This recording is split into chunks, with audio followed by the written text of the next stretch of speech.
کمرے کے بیرونی دروازے کی طرف بڑھ گیا تاکہ نیچے ڈائننگ ہال میں جا کر اطمینان سے کھانا کھا سکے۔ عمران جیسے ہی دانش منزل کے آپریشن روم میں داخل ہوا، بلیک زیرو احتراماً اٹھ کھڑا ہوا۔ بیٹھو، کوئی خاص بات؟ عمران نے اپنی مخصوص کرسی پر بیٹھتے ہوئے مسکرا کر کہا۔ جی ہاں، ابھی تھوڑی دیر پہلے ناٹران کی کال آئی تھی۔ اس نے بتایا ہے کہ مارتھیلو آرنسٹ کی سیٹ آخری لمحات میں کینسل کرا دی گئی ہے اور سیٹ خالی آ رہی ہے۔ میں نے اسے جوائس کا قد و قامت بتا کر یہ ہدایت کر دی ہے کہ وہ پھر بھی نگرانی کرے۔ ہو سکتا ہے کہ اس نے 2 علیحدہ ناموں سے سیٹیں بک کرائی ہوں، بلیک زیرو نے کہا۔ اوہ، یہ تو انتہائی اہم بات ہے۔ اس کا مطلب ہے کہ پاک انڈو سیکرٹ سروس کو اس امر کی اطلاع مل گئی ہے کہ ہم نے ان کے بارے میں اطلاعات حاصل کی ہیں۔ اگر تمہارا خیال درست ہوتا تو ضروری تو نہیں تھا کہ وہ مارتھیلو آرنسٹ والی سیٹ ہی کینسل کراتا، وہ دوسری سیٹ بھی تو کینسل کرا سکتا تھا۔ عمران نے انتہائی سنجیدہ لہجے میں کہا۔ لیکن انہیں کس طرح اطلاع مل گئی ہوگی؟ بلیک زیرو نے حیران ہو کر کہا۔ یہ یقیناً اسی البرٹ فاؤنڈیشن کی حرکت ہوگی۔ چھوٹے ملکوں میں ایسی شکایات اکثر پیدا ہوتی رہتی ہیں۔ یہ لوگ ڈبل گیم کھیلتے ہیں۔ یقیناً اس راجر یا اس کے کسی آدمی نے ہمیں معلومات فروخت کرنے کے بعد یہی معلومات پاک انڈو سیکرٹ سروس کو مہیا کر کے ان سے بھی رقم بٹوری ہوگی، اس لیے انہوں نے آخری لمحات میں سیٹ کینسل کرا دی۔ عمران نے ہونٹ چباتے ہوئے کہا۔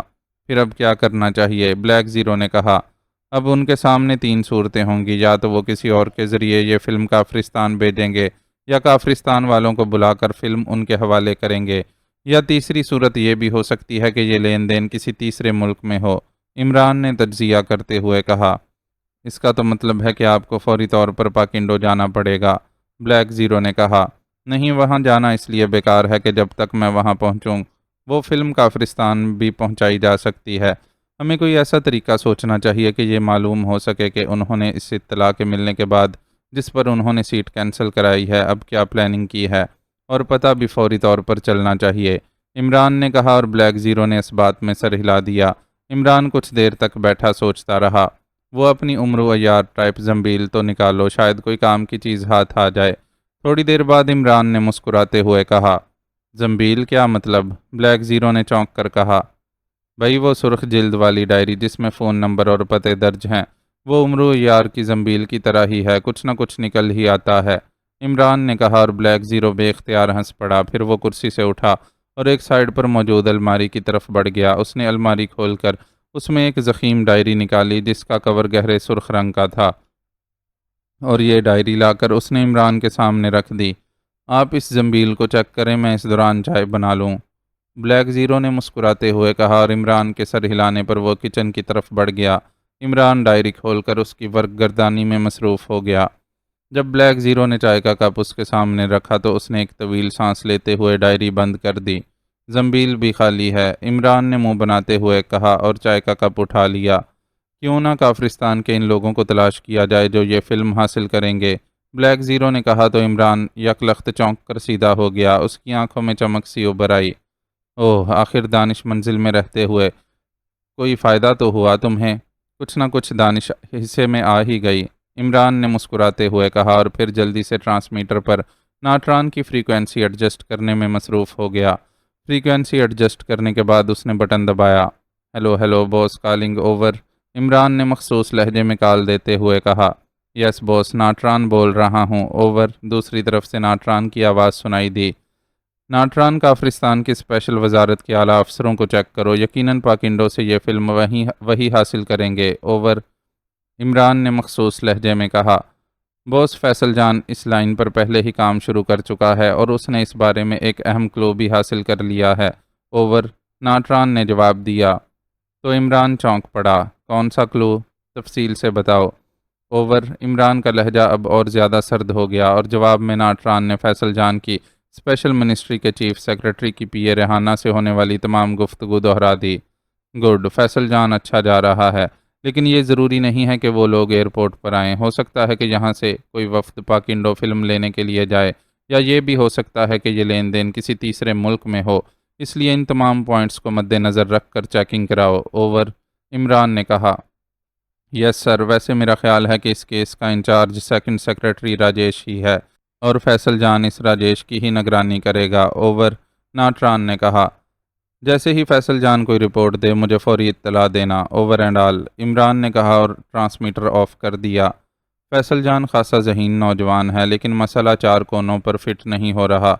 ہو سکتا ہے کہ راجیش اس میں ملوث نہ ہو، کوئی اور سیکشن کام کر رہا ہو۔ اصل اور حتمی معلومات پاکنڈو سے ہی مل سکتی ہیں، لیکن عمران نے ٹرانسمیٹر آف کر کے خود کلامی کے سے انداز میں کہا اور پھر اٹھ کر وہ تیز تیز قدم اٹھاتا لائبریری کی طرف بڑھ گیا۔ اس کی پیشانی پر بے شمار شکنیں ابھر آئی تھیں۔ بلیک زیرو خاموش بیٹھا رہا۔ ظاہر ہے الجھن تو اسے بھی محسوس ہو رہی تھی، لیکن اس کا کوئی واضح اور حتمی حل سمجھ میں نہ آ رہا تھا۔ تھوڑی دیر کے بعد عمران واپس آپریشن روم میں داخل ہوا تو اس کے چہرے پر مسکراہٹ تھی۔ کیا ہوا، کوئی کلو مل گیا ہے؟ بلیک زیرو نے چونک کر پوچھا۔ خدا شکر خورے کو شکر دے ہی دیتا ہے۔ پاکنڈو سیکرٹ سروس کے سابق چیف کی بیوہ کا فون نمبر مل گیا ہے، شاید کام بن جائے، عمران نے مسکراتے ہوئے کہا اور پھر ٹیلی فون کا ریسیور اٹھا کر اس نے تیزی سے نمبر ڈائل کرنے شروع کر دیے۔ بلیک زیرو خاموش بیٹھا اسے دیکھتا رہا۔ یس، جیکولین سپیکنگ۔ رابطہ قائم ہوتے ہی ایک نسوانی آواز سنائی دی، لیکن لہجہ بے حد کرخت تھا، جیسے بولنے والی انتہائی خشک اور کرخت مزاج عورت ہو۔ آپ کے لہجے کی کرختگی بتا رہی ہے کہ ابھی تک آپ بیوہ ہی ہیں، عمران نے مسکراتے ہوئے کہا۔ کیا کون بول رہے ہو؟ دوسری طرف سے چونک کر حیرت بھرے لہجے میں کہا گیا۔ بیوہ ہو جانے کا یہ مطلب تو نہیں کہ آپ اب میری آواز ہی نہ پہچان سکیں۔ بہرحال تفصیلی تعارف کرا دیتا ہوں، میرا نام علی عمران ہے اور میں پاک ایشیا سے بول رہا ہوں۔ آپ کو شاید یاد آ جائے کہ آپ سے کرائمیا میں ملاقات ہوئی تھی، جب آپ اپنے انجہانی شوہر شوننگ کے ساتھ ایک بین الاقوامی میٹنگ میں شرکت کے لیے تشریف لائی تھیں۔ عمران نے جان بوجھ کر ایک فرضی میٹنگ کا حوالہ دیتے ہوئے کہا۔ سوری مسٹر علی عمران، مجھے تو ایسی کوئی بات یاد نہیں آ رہی۔ کرائمیا تو میں شوننگ مرحوم کے ساتھ بے شک گئی ہوں گی، لیکن بہرحال بتاؤ تم نے کیوں فون کیا ہے اور میرا فون نمبر تم تک کیسے پہنچ گیا ہے؟ اس بار بولنے والی کا لہجہ بے حد نرم تھا۔ مرحوم شوننگ کے ساتھ پرانی دوستی کے حوالے سے ایک اطلاع دینی تھی۔ دراصل میں نے اسے بھی اپنا فرض سمجھا تھا۔ آپ کی اکلوتی بیٹی میری بھی سیکرٹ سروس میں کام کرتی ہے، اور ویسے تو پاک ایشیا اور پاکنڈو کے درمیان تعلقات بے حد اچھے ہیں، لیکن آپ کے شوہر شوننگ کے بعد سیکرٹ سروس کا چیف جن صاحب کو بنایا گیا ہے، انہوں نے کافرستان سے مل کر پاک ایشیا کے خلاف ایک خوفناک سازش کی ہے، اور آپ جانتی ہیں کہ جہاں ملکوں کا معاملہ آ جائے وہاں پھر دوستی اور رشتے نہیں دیکھے جاتے۔ لیکن مجھے یقین ہے کہ مس میری سیکرٹ سروس کے کسی فعال عہدے پر تو نہیں ہوں گی، لیکن پھر بھی وہ پاک ایشیا کی طرف سے لیے جانے والے انتقام کی زد میں آ سکتی ہیں، کیونکہ پاک ایشیا نے فیصلہ کر لیا ہے کہ اگر پاکنڈو سیکرٹ سروس اس سازش کو مکمل کرتی ہے تو پھر پاکنڈو سیکرٹ سروس سے خوفناک انتقام لیا جائے۔ اور آپ شاید یہ جانتی ہوں، مگر آپ کے مرحوم شوہر تو پاک ایشیا سیکرٹ سروس کی کارکردگی سے بہتر طور پر واقف تھے۔ عمران نے فائل میں درج شوننگ کی بیٹی مس میری کے سیکرٹ سروس کا رکن ہونے کے حوالے کو ایک نئے انداز میں استعمال کرتے ہوئے کہا۔ پاک ایشیا کے خلاف سازش، یہ کیسے ممکن ہے؟ مسٹر علی عمران، پاک ایشیا کے ساتھ تو پاکنڈو کے دوستانہ تعلقات ہیں، جیکولین نے حیرت بھرے لہجے میں کہا۔ پاکنڈو حکومت یہ سازش نہیں کر رہی، بلکہ یہ سازش سیکرٹ سروس کا نیا چیف کارلس گارگیو اپنے ایک ایجنٹ جوائس کے ساتھ مل کر رہا ہے، عمران نے جواب دیا۔ اوہو، ویری بیڈ، کارلس گارگیو ہے ہی گھٹیا آدمی، کاش میرا شوہر اس وقت زندہ ہوتا۔ بہرحال کیا تم بتاؤ گے کہ کیا سازش ہے؟ اگر واقعی کوئی سازش ہے تو یقین کرو مجھے اس گارگیو کے خلاف کام کر کے خوشی ہوگی، ویسے بھی میں اس سے ایک ذاتی انتقام لینا چاہتی ہوں۔ تمہیں شاید معلوم نہ ہو کہ میرے شوہر کی موت میں اس کا ہی ہاتھ تھا، اس نے چیف بننے کی غرض سے میرے شوہر کو قتل کرا دیا اور اسے حادثہ ظاہر کر دیا، لیکن میں مجبور تھی، میں اس سے انتقام نہ لے سکتی تھی، لیکن ہو سکتا ہے اب تمہاری وجہ سے یہ موقع مجھے مل جائے، جیکولین نے کہا۔ اوہ، ویری بیڈ، اس کا مطلب ہے کہ یہ شخص واقعی اس قابل نہیں کہ دوست ملک پاکنڈو کی سیکرٹ سروس کا چیف بنا رہے، عمران نے کہا۔ وہ بہت بڑا بلیک میلر ہے، اس نے پاکنڈو کے اعلیٰ حکام کو اپنی گرفت میں لے رکھا ہے۔ بہرحال مجھے تفصیل بتاؤ، جیکولین نے کہا، اور عمران نے اسے مختصر طور پر ساری صورتحال بتا دی۔ اوہ، یہ واقعی اس گارگیو کی ذاتی سازش ہی ہو سکتی ہے، ورنہ حکومت پاکنڈو کو اس طرح سے کیا فائدہ ہو سکتا ہے؟ لیکن اس معاملے میں تمہاری کیا مدد کر سکتی ہوں؟ جیکولین نے کہا، صرف اتنی کہ مجھے حتمی طور پر معلوم ہو جائے کہ گارگیو نے اس فلم کو کافرستان کے حوالے کرنے کی کیا پلاننگ بنائی ہے، عمران نے کہا۔ ٹھیک ہے، میرا خیال ہے میں یہ بات معلوم کر سکتی ہوں۔ میری اکلوتی بیٹی میری تو ریکارڈ روم میں کام کرتی ہے، اسے تو ان باتوں کا علم نہیں ہو سکتا۔ البتہ گارگیو کے ہیڈ کوارٹر کا انچارج آرتھر میرا خاص آدمی ہے، میں اس سے معلوم کر سکتی ہوں۔ تم مجھے اپنا فون نمبر بتا دو، میں رات کو آرتھر سے کلب میں ملوں گی تو اس سے بات کروں گی، جیکولین نے کہا۔ لیکن یہ دیکھ لیں کہ یہ آرتھر صاحب بااعتماد بھی ہیں یا نہیں، ایسا نہ ہو کہ وہ گارگیو کو بتا دے اور گارگیو آپ کا بھی دشمن بن جائے۔ میں نہیں چاہتا کہ میری وجہ سے آپ کی ذات کو کوئی نقصان پہنچے، عمران نے کہا۔ ارے نہیں، اس کی فکر مت کرو، آرتھر میرے ساتھ شادی کرنا چاہتا ہے، لیکن میں پہلے میری کی شادی سے فارغ ہونا چاہتی ہوں۔ بہرحال فکر مت کرو، آرتھر میری مرضی کے بغیر منہ سے بھاپ بھی نہ نکالے گا، جیکولین نے کہا۔ ٹھیک ہے، میں کل آپ کو خود ہی فون کر لوں گا، شکریہ، عمران نے کہا اور ریسیور رکھ دیا۔ یہ محترمہ تو خود انتقام لینے کے لیے تلی بیٹھی ہیں، میرا تو خیال تھا کہ اس کی اکلوتی بیٹی میری کی جان کے تحفظ کا چکر دے کر اسے آمادہ کروں گا، مگر وہ تو نہ جانے کب سے اس گارگیو کے خلاف موقع کے انتظار میں تھی۔ عمران نے مسکراتے ہوئے کہا، کیا یہ اس قدر اہم راز معلوم کر لے گی؟ بلیک زیرو نے کہا۔ فائل کے مطابق پاکنڈو سیکرٹ سروس عام ادارے کی طرح کام کرتی ہے، صرف اس کے فیلڈ ایجنٹ خفیہ رہتے ہیں، باقی سب کام عام دفتری انداز میں سر انجام دیا جاتا ہے۔ اب اور کوئی راستہ بھی تو نہ تھا، دیکھو شاید کام بن جائے، عمران نے مسکراتے ہوئے کہا اور بلیک زیرو نے اس بات میں سر ہلا دیا۔ معزز ناظرین و سامعین، لائک، کمنٹس اور شیئر ضرور کریں، شکریہ۔